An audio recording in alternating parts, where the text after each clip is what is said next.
So നമ്മൾ ഇന്ന് topic എന്ന് പറഞ്ഞത് എന്തുകൊണ്ടാണ് നമുക്ക് ഈ സെൽഫ് മോട്ടിവേഷൻ കുറയുന്നതിന് കാരണങ്ങൾ. പ്രധാനമായിട്ടും സെൽഫ് മോട്ടിവേഷൻ കുറയുന്നതിന് കാരണം എന്ന് പറയുന്നത് നമ്മളുടെ പാസ്റ്റ് ആയിട്ടുള്ള ചില ഓർമ്മകൾ, നമ്മൾ തെറ്റായി വിചാരിക്കുന്ന കാര്യം, നമ്മൾ ചിന്ത ഒന്ന് മാറ്റാൻ ശ്രമിച്ചു കഴിഞ്ഞാൽ നമുക്ക് നല്ല രീതിയിൽ മോട്ടിവേറ്റ് ആയി മാറ്റാൻ പറ്റും. അതായത് നമ്മളുടെ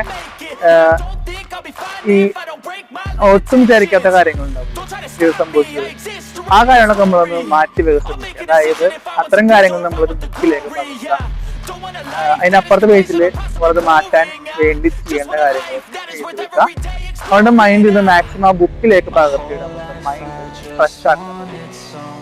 ഇതില്ലാന്നുണ്ടെങ്കിൽ നമ്മുടെ മനസ്സിലേക്ക് എടുക്കുകയും അതിങ്ങനെ നമ്മളെ വലിയൊരു പേരഡായി മാറും.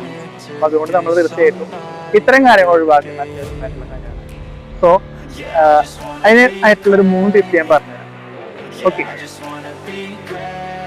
സോ നമ്മളുടെ 3 സ്റ്റെപ്പ് നമുക്കറിയാം. എന്തൊക്കെ 3 സ്റ്റെപ്പ് ചെയ്താലും ഇത് ഓവർകം ചെയ്യാൻ. ഒന്നാമത്തെ സ്റ്റെപ്പാണ് നമ്മൾ ഈ ചിന്തകൾ നമ്മൾ അതുകൊണ്ട് യാതൊരു ഉപകാരമില്ലെന്ന് ആദ്യം മനസ്സിലാക്കുക. അതായത് പാസ്റ്റ് ഈസ് പാസ്റ്റ്. പലരും ചിന്തിക്കാത്തൊരു കാര്യമാണ്, നമ്മൾ പാസ്റ്റിൽ വരുന്ന കാര്യങ്ങൾ പിന്നെ നോക്കുന്ന ഒരു ഉപകാരം ഉണ്ടാകും. അതുകൊണ്ട് പാസ്റ്റ് ഈസ് പാസ്റ്റ് എന്ന് വെച്ചുകൊണ്ട് നമ്മൾ പാസ്റ്റിലെ കാര്യം.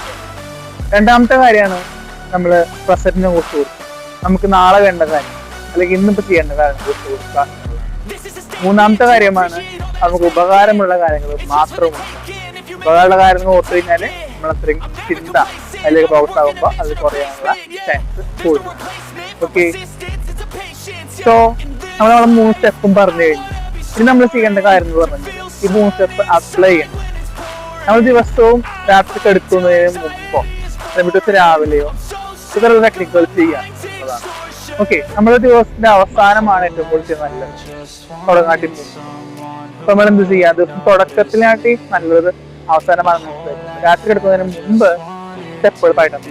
അതായത് നമ്മളുടെ പാസ്റ്റിനെ കുറിച്ചിട്ട് നമ്മൾ ഓർക്കേണ്ട കാര്യമില്ല എന്നുള്ളത് നമ്മൾ രാത്രി കിടക്കുന്നതിനോട് ഓർക്കുക. പിറ്റേ ദിവസം മുതലൊന്ന് മാറാൻ വേണ്ടി അത്ര കാര്യങ്ങൾ ചെയ്യും. ഇനി പ്രസന്റിനെ പറ്റി നമ്മൾ ഓർക്കേണ്ട കാര്യം എന്ന് പറഞ്ഞാൽ നമുക്ക് നാളെ ചെയ്യേണ്ട കാര്യങ്ങളുണ്ടാവും. അത് നമുക്ക് ഫ്യൂച്ചറാണല്ലോ. നമുക്ക് 3ാമത്തെ സ്റ്റെപ്പിലാണ്. ഇന്ന് ചെയ്യേണ്ട കാര്യമാണ് പ്രസന്റിൽ വരുന്ന കാര്യങ്ങൾ. ആ കാര്യങ്ങൾ നമ്മൾ എന്ത് ചെയ്യുക, അന്ന് കിടക്കുന്നതിന് മുമ്പല്ല, കുറച്ച് നമ്മൾ ഒരു മിഡ് ടൈമിൽ നമ്മൾ ഓർക്കുക. എന്തൊക്കെയാണ് നമുക്ക് വേണ്ടത് എല്ലാം പ്ലാൻ ചെയ്ത് വെക്കുക എന്നുള്ളതാണ്.